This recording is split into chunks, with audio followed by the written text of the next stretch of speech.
Hey everybody, Scavenger Steve back here with you, and I'm going to talk just a little bit about why you need to have a rental property in your portfolio.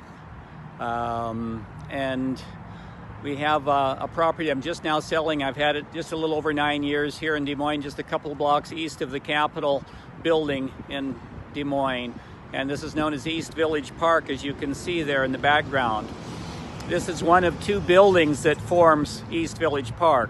So anyway, I was over to McDonald's the other day, and this is an apple pie box. And I was with a friend, and we didn't have anything to write on.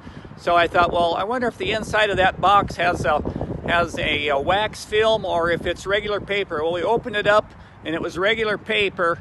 And this friend has only one starter property, and he's about to buy a second one. And so I said, well, let's just jot down a few ideas as to why one should have rental property from Steve Ames, Scavenger Steve's point of view. And so here we go. I'm going to try to hold it so that you can read that as I talk. And so there you are, some of the reasons why you should have rental property. All right, so I'm going to turn that around in a minute because I can't read it backward and upside down as it appears now. So anyway, so the first one is the mortgage reduction. So it's like a forced savings account.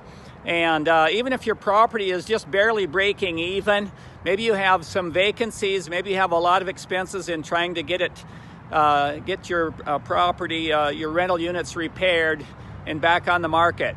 But that mortgage reduction every month is paying you in equity. You're building up equity. And I'm going to go into a lot more detail in another video. But for now, there's 7 or 8 or 9 things on this little piece of paper from an apple pie box at McDonald's, right? So I'm going to run through these very quickly. The second thing on my list is the leverage. And if you buy a property for $80,000 and you have it for 5 years and the mortgage pays down to $70,000 and you have about 5% inflation per year, so now you're up to about $120,000 or so. So that $45,000 or so of equity, you can pull 80% of that at any time. Okay, so that's what I mean by 80% availability of your equity. You can pull it to go around the world, or you can pull it to buy another property, or to repair what you already have, or for any reason it's tax-free money. It's known as non-gainful income, so very important. Third thing on my list is depreciation. Properties inflate in value, but according to the United States government, thanks for Uncle Sam, they allow the properties to depreciate 1/27th a year. So if you have $1 million property, and let's say you make $37,000, I just figured it a little while ago, if you make $37,000 on that property in rents and deposits and application fees and whatnot, and you depreciate it out 1/27th as the tax laws allow you to do, that first year you would be able to deduct $37,007 if my figures are correct. So if you would have made that kind of money that particular year, you would end up paying 0 tax. So that's very important. Somebody's honking at me. So inflation, you have about 5% inflation per year. Another very good reason as to why have rental property. Forced appreciation, like this property here, see all the windows? I could put shutters up there and paint the trim, put the shutters maybe a beige color, whatever, and paint all the trim a beige color. And this would really make this property pop and give it a lot of pizzazz, as we say.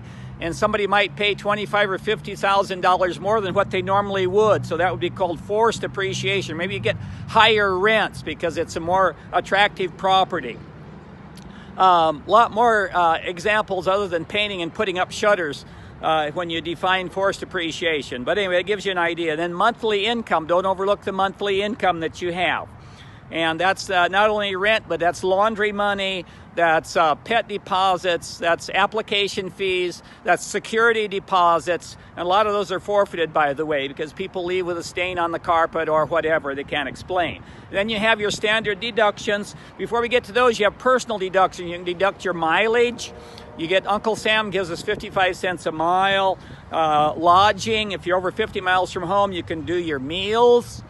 and a whole bunch of good things with personal deductions. And then you have your normal deductions like labor and materials, and you have your management, whatever you have to pay to manage your property taxes, insurance, and you have a whole host of other expenses. So anyway, so that pretty much does it for today, for the little conversation I had with one of my friends getting started in the business. Hopefully these little notes on this paper will help you get started in the real estate business. There's a huge amount of money waiting for you.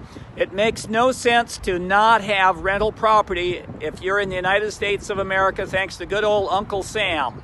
And a lot of you, these go around the world, and if English isn't your native language, you might not know what Uncle Sam is, but it stands for the United States, okay? A lot of those little things, if you're just learning English, it takes a little while to pick up on some of those things. I started learning Spanish from the ground zero and became completely fluent in it, and I know that it does take a while to learn a language. So this is Scavenger Steve signing off, and encouraging you to go seize the day and scavenge your way. See you next time. Hope you like this. Bye-bye.